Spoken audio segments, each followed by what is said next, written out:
global scenario. Okay, so the water use is increasing everywhere every year. Okay, currently 69% of the water withdrawn from human use on an annual basis is soaked up by the agriculture and including irrigation.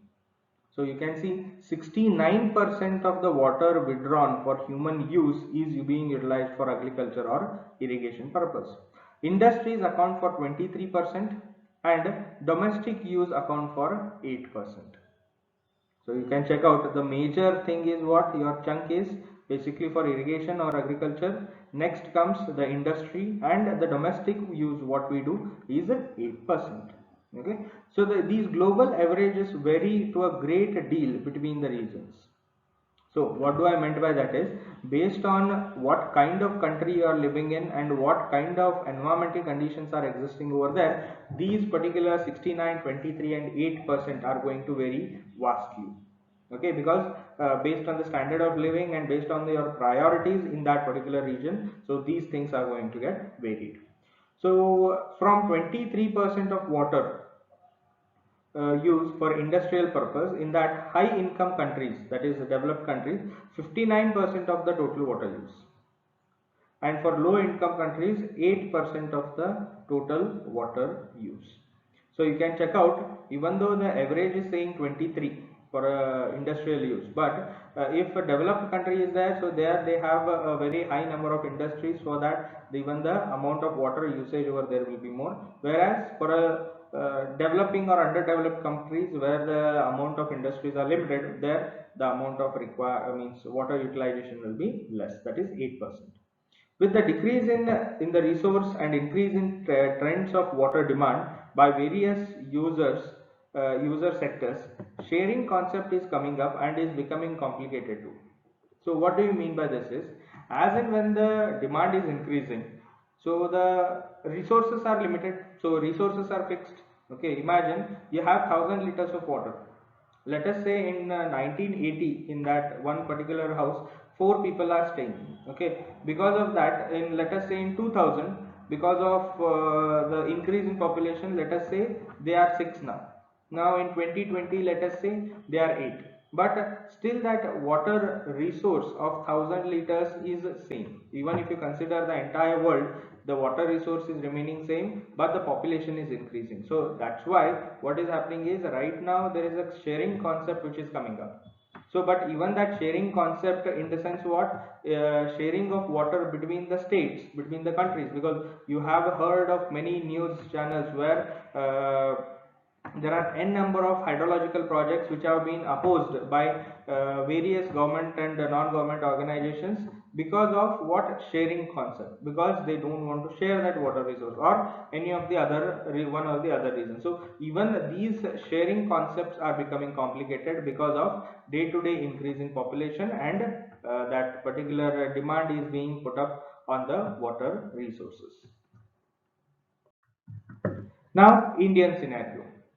Now you can check out, in India, it is estimated that sectoral water requirements by 2010 are 85%, 7%, 5 and 3% for agriculture, domestic, industries and energy respectively. So you can imagine in 2010, okay, 85% of the water is being used for agriculture in India. So 65% what we have seen in the last slide, that was for the whole world. Right now for India, since it is a agricultural based country, so we have more water requirement over there. Then we have 7% for domestic, 5% for industry and 3% for energy. So now you can see the global scenario is different, where the industry is having more water requirement than the domestic. But whereas in India, if you check out, we use 7% water for domestic, whereas only 5% water for industry. So that is what I wanted to say. So developed countries utilize based on their priorities. Basically, they can have different amount of water that has been utilized. The geographical area of India is almost 329 million hectares, that is 2.45% of the Earth's land mass. And the population is 1.324 billion in 2016, which is 16% of the world. Now you can imagine here what kind of difficulties we are facing in our country. the land area is only 2.45% of the total earth. But whereas if you consider the population, we have 16% of the entire world's population in our country. So a huge quantity of population is being concentrated at a very small land area when I compare it with the entire world. So because of this, what is happening, all the water resources are becoming under tremendous pressure for satisfying the demands for the public. Okay. Also, the distribution pattern due to geographical variation are difficult to both space and time. So in the coming slide, I'm going to show you the Indian map with the variation of rainfall. Here I'd like to just say, because of Indian geographical location, we have few areas where only few millimeters of rainfall occurs throughout the year, whereas in some regions we have rainfall occurring in terms of thousands of millimeters. So that's why, so the amount of rainfall distribution varies vastly from south to north and east to west.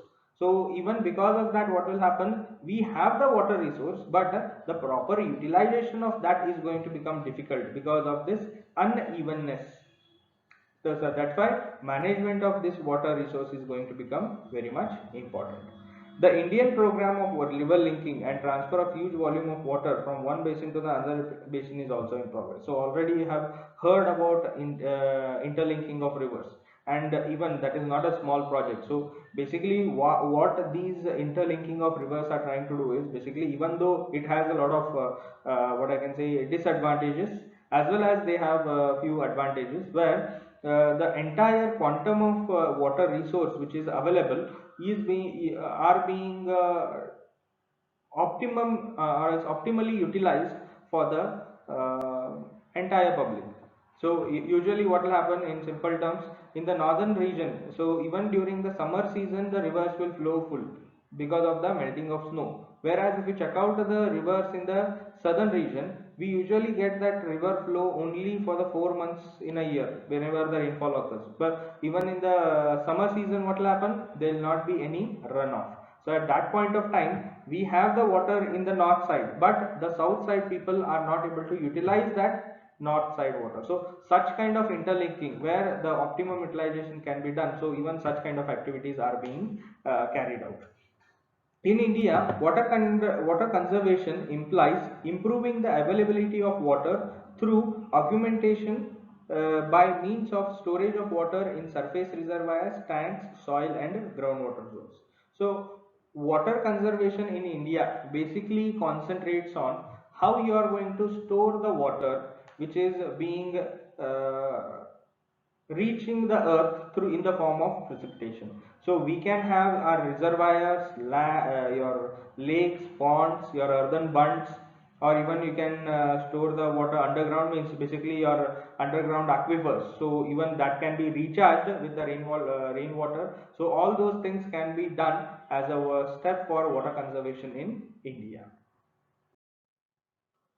It implies that the need to modify the space and time availability of water to meet the demands. So basically, why we need to do all these is, we need to make sure that everyone in the country needs to meet with his or her requirements.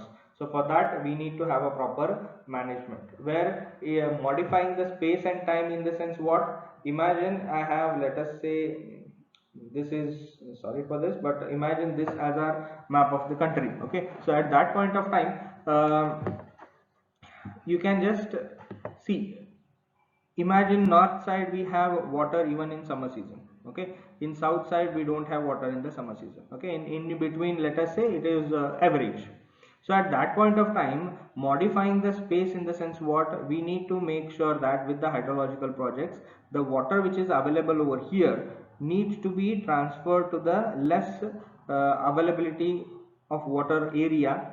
Okay, so this is nothing but your space change or location change. Because of the hydrological projects, we can basically achieve these things, even though it is quite complicated, but we can go ahead with this. Second thing is with respect to change in time. So change in time, in the sense, what, imagine, okay, So in the southern region itself, we have a river flow only in the 4 months of rainfall. So at that point of 4 months itself, even you can imagine right now, the floods may occur. The excess amount of water can be reaching the earth's surface at a very small time frame. So at that point of time, what you need to do is you need to store that excess water and utilize it for the summer season, or else that stored water for 4 months can be utilized for the another 6 or 8 months which is remaining, so based on different projects. So that's why these hydraulic projects are going to become important, and for the effective water management, basically we need to have this modified space and time availability. Next is, this concept also highlights the need of judicious use of water. That is, if even the water resource is being given to you, for example, fortunately, if you consider Belgaum city, right? So Belgaum is blessed with a huge quantum of groundwater. You can check out, most of the Belgaum houses have borewell or open wells into their house, so they are not much dependent on the municipal water supplies. So older areas of Belgaum city usually have all these facilities. So here we have a huge quantity of water resource, but even the proper utilization of that needs to be there through some judicial regulations. There is a great potential for better conservation and management of resources at its users. A variety of economic, administrative, community-based measures can help to conserve the water. In urban sectors, 30% of the water is wasted due to leakage and carelessness. You can just imagine this. Okay, so whatever, let us say you spend 1,000 rupees for supplying water, and out of that 300 rupees is lost just because of leakage and carelessness. So you can imagine, it is not only the administrative works that go bad, but once a quality work is being done in any of the hydrological projects, even the people who are utilizing that particular facilities needs to be educated about how they should use it and how they should properly maintain this, so that that particular project will run for a longer time. But unfortunately, you can check out, so this 30% of water is being wasted just because of leakage and carelessness is quite alarming for us. Now, India's water future. So, what about the India's water resources for future? So, by 2050, by 2050, India's total water demand will increase by 32% from now. So, based on the increase in population, even the increase in water demand will be there.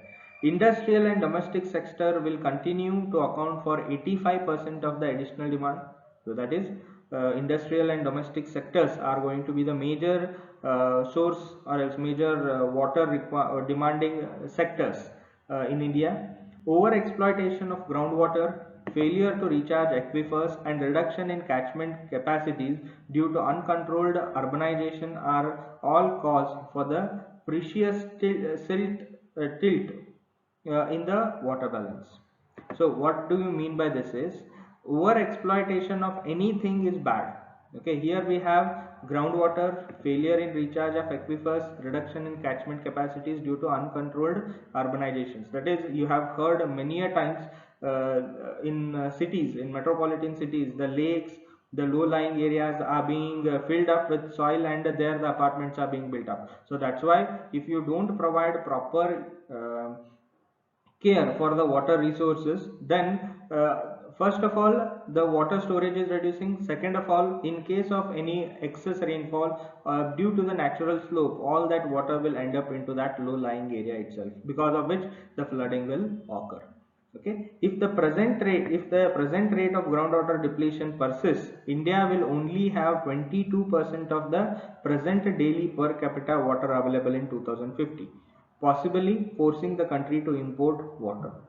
So you can imagine how much worse the condition are going to become in another 30 years. It is not way ahead, it is in our lifespan itself. Okay, so you can imagine only 22% of the daily per capita will be available in 2050. So importing of water is, again, you can imagine, buying a water 1 liter water for 15 rupees is okay, but buying that entire water for the entire lakhs of crores of liters of water which is required for a daily usage, again, if you want to pay for that or import for that, that will become quite costly for us. Increased population increased to 1.7 billion by 2050 will have integrated water efficient practices into their daily lives. That is, right now we have around 1.3 billion with us, and by 2050 the predicted population is around 1.7 billion. So based on that, the cultivation of habits for all the people or all the public, so basically even that will have water efficient practices as a built-in knowledge for their upcoming days. So even that might happen in the near future. If ambitious water sustainability goals set by the global industries and governments are testament, we dare say that the world has begun to recognize water as a resource after all. Now, what this particular sentence says is, it actually tells you regarding the current scenario. If the government and the world, right now everyone is talking about the water as a resource. If you imagine in the 1950s, even in India, if you imagine, right, so water was already available, so no one thought of saving that water because it was abundantly available. But right now, because of the increase in demand, increase in population, and increase in the activities, right now we are checking out the water as a resource. Okay, so there might become a point where the water may exhaust.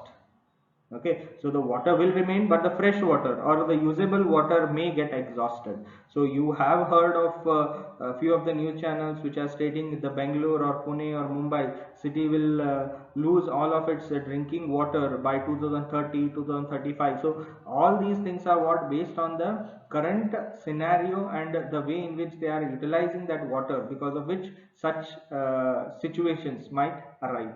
But if the government and all the people take or else think that water is a resource and we need to save that resource for the future generation, then only the future means the further days are going to be easy for us. Water efficient technologies will continue to be developed like they already are today, but more importantly, it is a renowned understanding of water as a shared commodity that will help these technologies find acceptance with industries, agriculture, and individuals alike. So, what do I mean by that is, so till now, imagine industries are there, so every industry utilize water for one or the other purpose. But right now, you can check out the pollution control board norms are being stringent. Okay, so the industry, if it is utilizing that water, then they have the limitations that they need to use only fixed quantity of water for their process. And even whenever that wastewater is generated from the industry, and if they want to discharge that into any of the river, then they have their limitations. So that effluent should be treated out, and even the treated effluent should have the physicochemical parameters within a particular limit. So all these stringent actions are being carried out. The reason behind what? To gain more water efficient technologies, so that even the existing fresh water will be less polluted. So that is what is meant by this. Agriculture will continue to be mainstay in India till 2050. However, what is going to markedly change in the utilization of water by the sector, efforts which have been already begun to take shape, reflected in the country's per drop more crop mantra.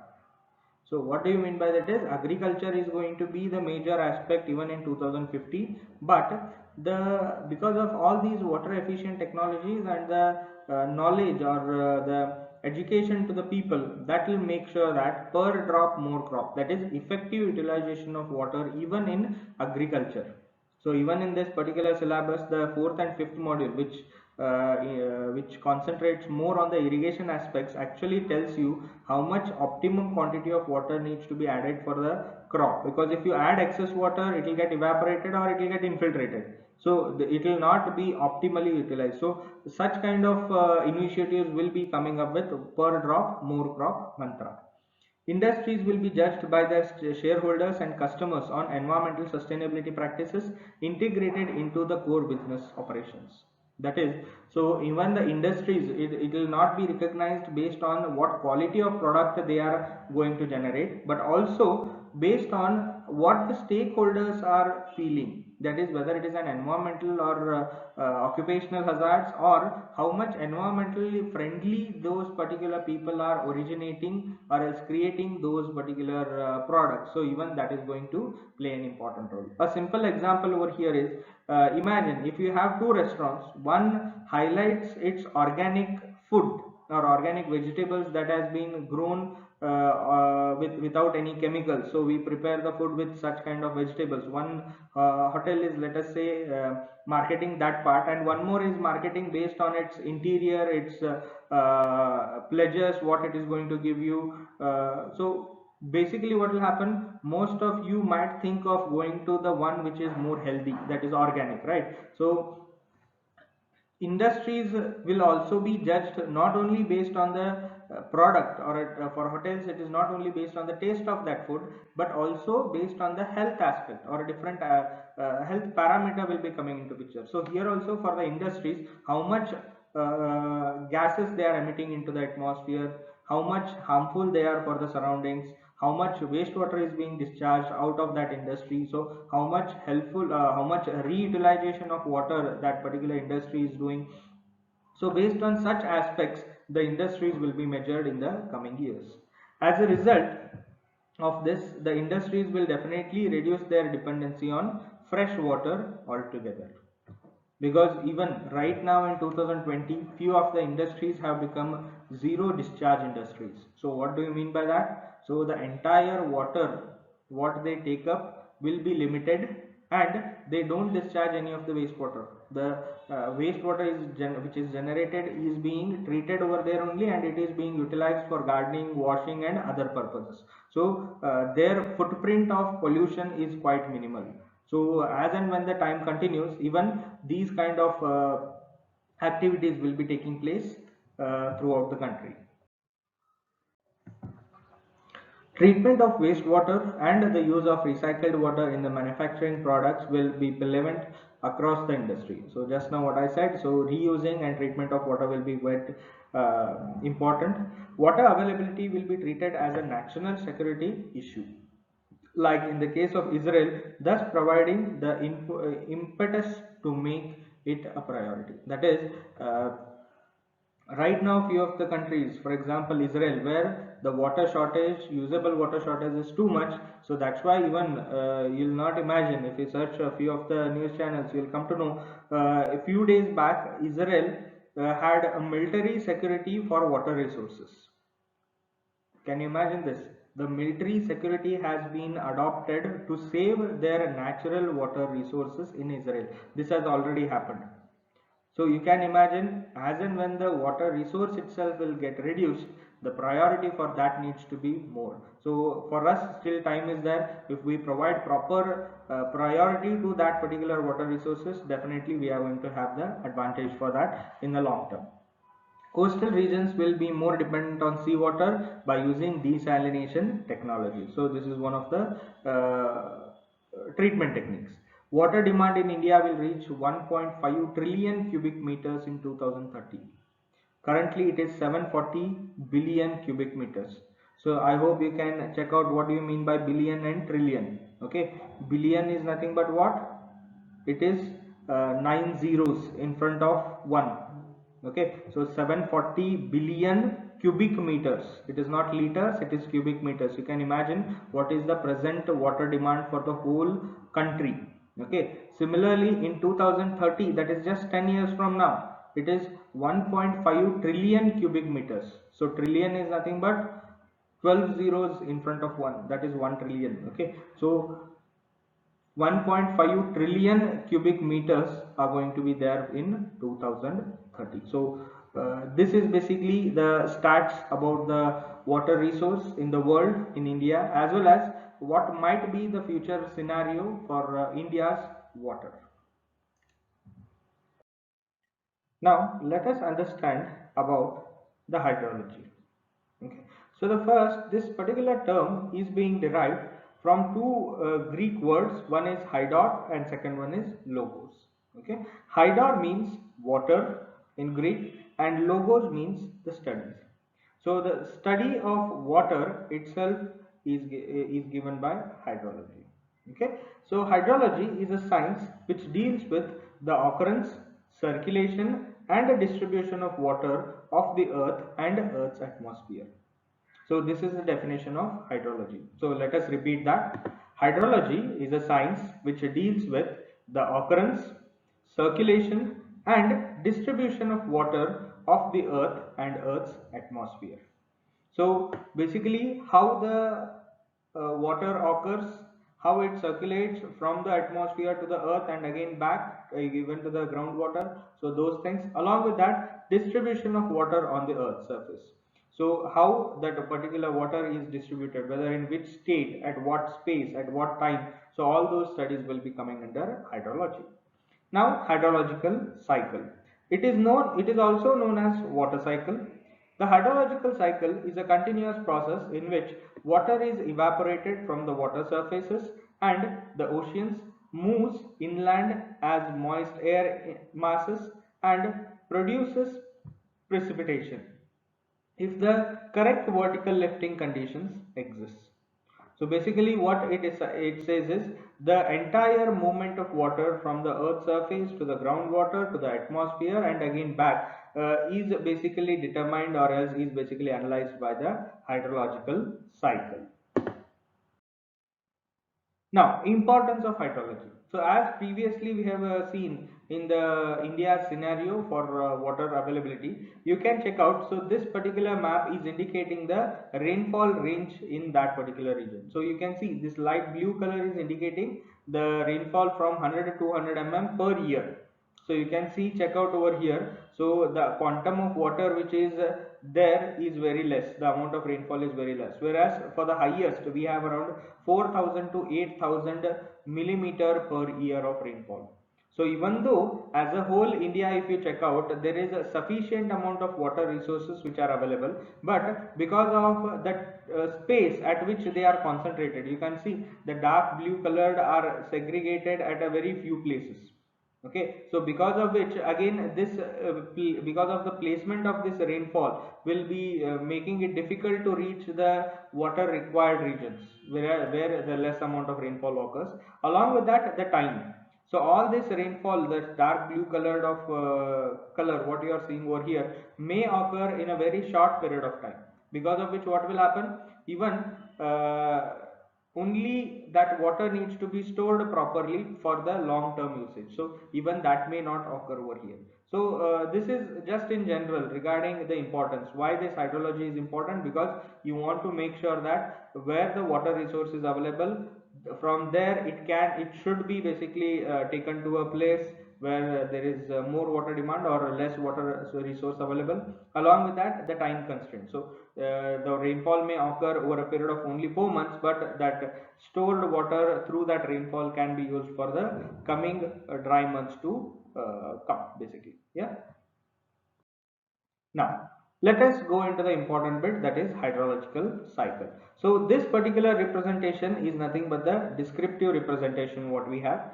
And here this entire hydrological cycle, basically you are going to explain with respect to how the movement of liquid or water is going to take place.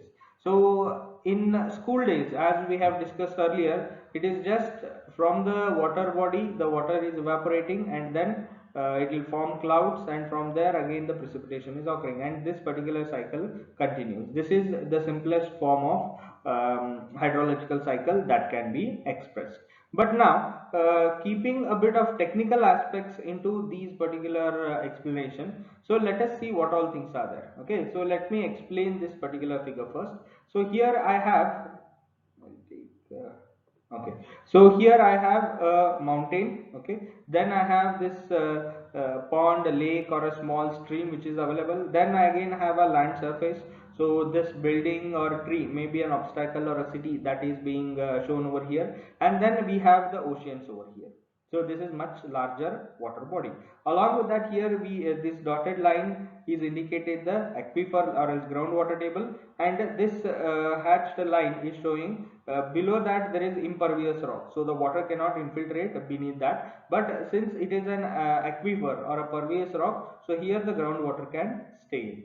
So this is the figure means what is there in that figure. Now if I go into the explanation for a hydrological cycle, you can see this.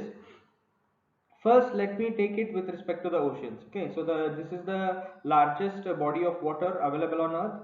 So from here, because of the evaporation, what will happen? The evaporation will occur from these ocean, and it is going to form the clouds. Okay, first step, from the water resource, basically evaporation is going to occur and have the prepare the clouds.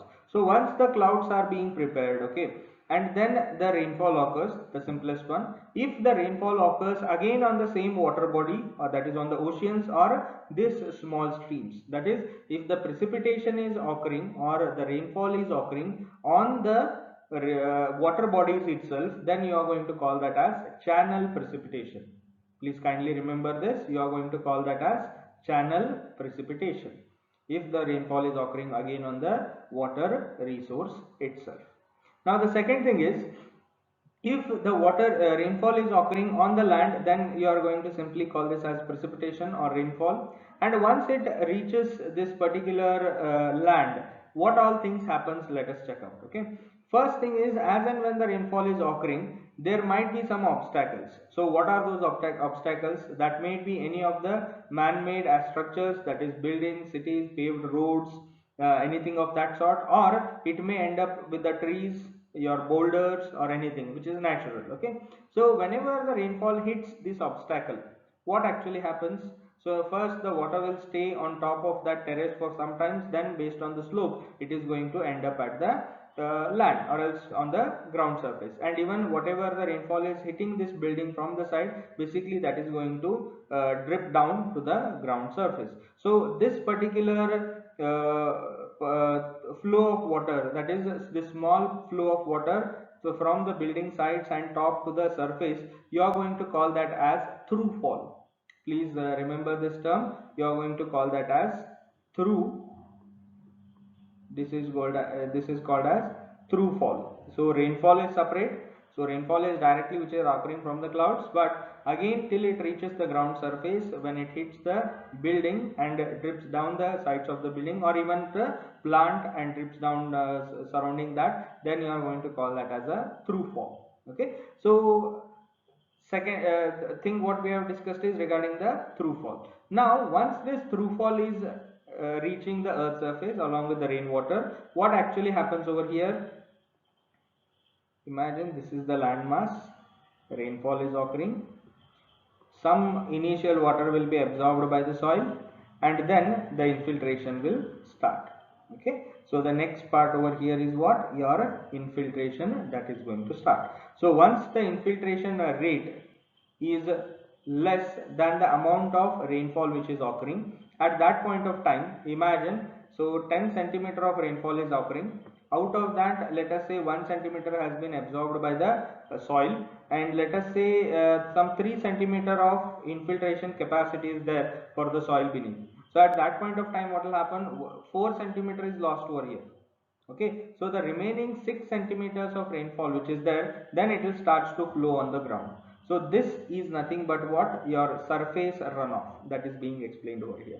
This is called as surface runoff. So where does this surface runoff will end up? Whether it is on this side or whether it is on this side. So surface runoff based on the slope of that ground will always reach a water resource, whether it is an ocean, stream, river, pond, lake, or any other water structure. So basically it will this surface water will reach a surface structure or a surface what I can say water resource. Okay, now next thing is apart from that, I'll just rub this off. Okay, this is regarding the infiltration, that is one more set. Yeah, now similarly, the water which is being there on top of the building or from the plants, basically again this water may evaporate back into the atmosphere. This water may evaporate back into the atmosphere and it may never reach the earth's surface through the through fall. Okay, imagine few bits of water is retaining on the building itself, and once the sun shines, automatically that evaporation is taking place. So in that place we are going to call that as interception loss. So that loss is called as interception loss. So why we are calling it as a loss? Because here it is not coming in this runoff. So the part of rainfall which is not coming through the runoff is called as losses. So whether it is infiltration, evaporation, transpiration, or one more thing what just we have learnt is about the interception loss. So interception loss is nothing but the water which is being stored temporarily on the buildings or on the structures or on the tree and plants, and directly if it evaporates back into the atmosphere, then you are going to call that as interception loss. Now the next thing will be regarding the transpiration. So if the plants basically utilize that water and in turn they release that water droplets or molecules into the atmosphere through the stomata of the leaves. So at that point of time, even that transpiration, which is the loss of water from the plants, again is going to become the loss. And similarly, evaporation from the ground. So the ground is right now wet with the moisture or else with the rainfall, and again if it evaporates back into the atmosphere, again that is what is called as evaporation loss. So this is nothing but the evaporation loss which is going to be there. Now next thing, I'll just rub these off. Okay. Now if I come for the next session, right? So let us say this particular precipitation in the form of snow. Okay, so then you are going to call that as precipitation itself, but it is a snowfall, not a rainfall. And usually even the caps of these huge mountains will be covered with snow. And during the summer season what will happen? So these snows will start to melt, and in turn the water will start to flow on land. So now if the water flow is because of the excess rainfall which is occurring, then you are going to call that as a runoff.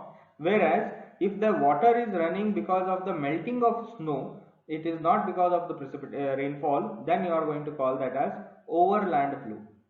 Okay, if the melting of snow is occurring and the water starts to flow on the ground, then you are going to call that as overland flow. And even at that point of time, your infiltration is bound to be there. Apart from that, as I told you, evaporation may be from the soil or maybe from the interception, that is from building or any obstacles, it may go down. Now the one more way of movement of water will be, so with the process called as sublimation. So sublimation is nothing but, you might have heard this in your basic physics, where the solid will be directly converting into gas without converting into liquid. Okay, so direct transformation of solid into gas is called as sublimation. So because of the sunlight, there might be a chances that the slow might directly evaporate in under certain conditions. So that is again our type of loss or a sublimation loss through which the evaporation will take place. So this is one more cycle. Now the next thing that comes into picture is, now on above the ground level, in what all way the water movement can be there, we have already studied with that. Now if I come beneath this earth, okay, so this dotted line is indicating what? Your groundwater level. Okay, now at this point of time, because of the infiltration, what will happen? The water will reach the groundwater level at one point of time. Okay, the water will reach the aquifer or ground level at one point of time. Again, based on the slope of this particular aquifers and the pressure difference between one point to another point, even the groundwater flow will be there. Okay, groundwater flow is going to be there. So the horizontal movement of water, if the length is small, usually we call that as what? Seepage. We call that as seepage. In your geotechnical engineering, you might have heard this term, that is seepage. So horizontal movement, usually we call that as seepage. But if the length of travel is kilometers together, then you are going to call that as what? Base flow. we are going to call that as base flow. That is, if the groundwater is moving from one point to the another point in hundreds of kilometers together, then that particular movement is called as base flow. Ultimately, through these base flows, what we might end up is we might get some springs. Okay, imagine this water level is over here. Okay, and once it comes above the water, above the ground level, at that point of time you may get some what I can say springs, natural water springs, where the water will be rushing out of the ground under pressure. So such kind of a thing may happen because of the movement of groundwater. And ultimately all this groundwater based on the what I can say shape of this aquifer and everything, so ultimately it may end up with the surface water, or it may be stored beneath as a complete groundwater. So this is basically the explanation for our hydrological cycle with a descriptive representation.